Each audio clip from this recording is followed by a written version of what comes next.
السلام علیکم ورحمۃ اللہ وبرکاتہ۔ تمام تعریفیں رب تعالیٰ جل شانہ کے لیے ہیں، جس نے ہمیں پیدا کیا، جو ہماری تمام ضرورتوں کو پورا فرما رہے ہیں، ہماری ضرورتوں کا خیال کرتے ہیں، ہماری حفاظت فرماتے ہیں۔ ہماری ہدایت کے سامان کے لیے اللہ رب العزت نے 1,24,000 کے قریب پیغمبر بھیجے اور اپنے محبوب مکرم حضرت محمد رسول اللہ صلی اللہ علیہ وآلہ وسلم کو سب سے آخر میں بھیجا اور اپنا دین اور اپنی رحمت کو مکمل کر دیا۔ لاکھوں کروڑوں اربوں خربوں درود و سلام علی محمد وعلی آلہ وصحابہ وبارک وسلم۔ اللہم صلی علی محمد النبی الامی وعلی آلہ وصحابہ وازواجہ وبناتہ وبارک وسلم۔ اللہم صلی علی محمد کما تحب وترضی۔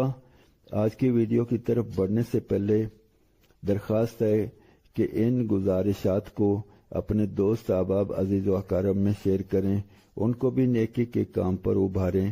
ممکن ہے کہ کوئی ایک بھی عمل کرنے والا بن جائے، اگر کوئی ایک بھی عمل کرنے والا بن گیا تو اس کی بھی مغفرت ہوگی، اور دعوت دینے والوں کو بھی رب تعالیٰ جل شانہ اپنے ہاتھ سے انعامات سے نوازیں گے، کیونکہ نبی مکرم صلی اللہ علیہ وسلم نے ایک مرتبہ حضرت علی المرتضیٰ رضی اللہ عنہ کو ارشاد فرمایا کہ اے علی، اگر تیری وجہ سے ایک آدمی کو بھی ہدایت مل گئی تو تمہاری مغفرت کے لیے کافی ہے۔ تو بڑھتے ہیں آج کی ویڈیو کی طرف۔ ہماری آج کی ویڈیو کا عنوان ہے نماز کی برکات۔ حضرت عمران بن حسین رضی اللہ عنہ نبی مکرم صلی اللہ علیہ وسلم کا ارشاد نقل فرماتے ہیں کہ رب تعالیٰ جل شانہ کے ارشاد ان الصلاۃ تنہا، جس کا ترجمہ ہے بے شک نماز روکتی ہے بے حیائی سے اور ناشائستہ حرکتوں سے کے متعلق دریافت کیا تو نبی مکرم صلی اللہ علیہ وسلم نے فرمایا کہ جس شخص کی نماز ایسی نہ ہو اور اس کو بے حیائی اور ناشائستہ حرکتوں سے نہ روکے، وہ نماز ہی نہیں۔ یہ بات تو حق ہے، بے شک نماز ایسی ہی بڑی دولت ہے، اور اس کو اپنی اصلی حالت پر پڑھنے کا ثمرہ یہی ہے کہ وہ ایسی نامناسب باتوں سے روک دے۔ اگر یہ بات پیدا نہیں ہوئی تو نماز کے کمال میں کمی ہے۔ بہت سی احادیث میں یہ مضمون وارد ہوا ہے، یعنی بہت ساری احادیث اس موضوع پر موجود ہیں، جن میں سے چند ایک میں خدمت میں پیش کرتا ہوں۔ حضرت ابن عباس رضی اللہ عنہ فرماتے ہیں نماز میں گناہوں سے روک ہے اور گناہوں سے ہٹانا ہے۔ حضرت ابو العالیہ رضی اللہ عنہ فرماتے ہیں رب تعالیٰ جل شانہ کے ارشاد ان الصلاۃ تنہی عن الفحشاء والمنکر کا مطلب یہ ہے نماز میں 3 چیزیں ہوتی ہیں، نمبر 1 اخلاص، نمبر 2 اللہ کا خوف، نمبر 3 اللہ کا ذکر۔ جس نماز میں یہ چیزیں نہیں وہ نماز ہی نہیں۔ اخلاص نیک کاموں کا حکم کرتا ہے اور اللہ رب العزت کا خوف بری باتوں سے روکتا ہے، اور اللہ رب العزت کا ذکر قرآن پاک ہے، جس کا کچھ نہ کچھ حصہ پڑھنا نماز میں لازم ہے، جو مستقل طور پر اچھی باتوں کا حکم کرتا ہے اور بری باتوں سے روکتا ہے۔ حضرت ابن عباس رضی اللہ عنہ نبی مکرم صلی اللہ علیہ وسلم کا ارشاد روایت فرماتے ہیں کہ جو نماز بری باتوں اور نامناسب حرکتوں سے نہ روکے، وہ نماز بجائے اللہ رب العزت کے قرب کے اللہ رب العزت سے دوری پیدا کرتی ہے۔ حضرت امام حسن رضی اللہ عنہ نبی مکرم صلی اللہ علیہ وسلم کا ارشاد نقل کرتے ہیں کہ جس شخص کی نماز اس کو بری باتوں سے نہ روکے وہ نماز ہی نہیں، اس نماز کی وجہ سے اللہ رب العزت سے دوری پیدا ہوتی ہے۔ حضرت ابن عمر رضی اللہ عنہ نے بھی نبی مکرم صلی اللہ علیہ وسلم سے یہی مضمون نقل فرمایا ہے۔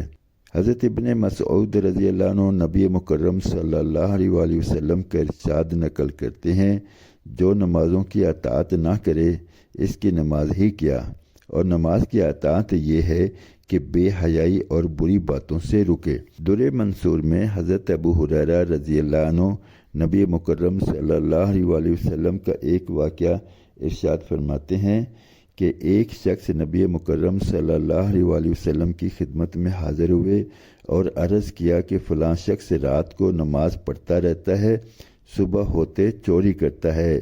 نبی مکرم صلی اللہ علیہ وسلم نے فرمایا کہ اس کی نماز اس کو اس برے فعل سے عنقریب ہی روک دے گی۔ اس سے معلوم ہوا کہ اگر کوئی شخص بری باتوں میں مشغول ہو تو اس کو اہتمام سے نماز میں مشغول ہونا چاہیے، بری باتیں اس سے خود ہی چھوٹ جائیں گی، اور ہر بری بات کے چھوڑنے کا اہتمام دشوار بھی ہے اور دیر طلب بھی۔ اہتمام سے نماز میں مشغول ہو جانا آسان بھی ہے اور دیر طلب بھی نہیں۔ اس کی برکت سے بری باتیں اس سے اپنے آپ ہی چھوٹتی چلی جائیں گی۔ رب تعالیٰ جل شانہ مجھے، آپ کو اور ہم سب کو اچھی طرح نماز پڑھنے کی توفیق عطا فرمائے کہ نماز واقعتاً ایسی ہی بڑی دولت ہے۔ دراصل اس وقت ہمارا ماحول اور معاشرہ دین سے اتنا دور ہو چکا ہے کہ ہمیں اعمال کی برکات نظر نہیں آتی، اس لیے کہ جو عمل کرتے ہیں وہ بھی اپنے کاموں میں پھنسے بھاگے گئے عمل کر لیا، نماز پڑھ لی، کوئی کسی نے صبح کوئی اور نیکی کا کام کر لیا یا کسی وقت بھی، تو ہم اہتمام سے ان باتوں کی طرف، ان اعمال کی طرف متوجہ ہوں گے تو ان کی برکات بھی ہمارے اوپر اور ہمارے معاشرے میں ظاہر ہوں گی۔ تو گزارش ہے کہ ان باتوں کو اپنے دوست احباب عزیز و اقارب میں شیئر کریں، ان کو بھی نماز کے اہتمام کی طرف متوجہ کریں، بلکہ ایک قدم اور آگے بڑھیں، ان کو اس بات پر تیار کریں کہ وہ بھی نماز کے لیے دوسروں کو تیار کریں۔ جتنے اہتمام سے نماز کی طرف ہم متوجہ ہوں گے اتنی ہی برکات رب تعالیٰ جل شانہ کی طرف سے ہم ملاحظہ کریں گے، دیکھیں گے اور اس کا تجربہ کریں گے۔ اب تک کے لیے اتنا ہی، انشاءاللہ ملتے ہیں اگلی ویڈیو میں۔ جزاکم اللہ خیر و احسن الجزا۔ السلام علیکم ورحمۃ اللہ وبرکاتہ۔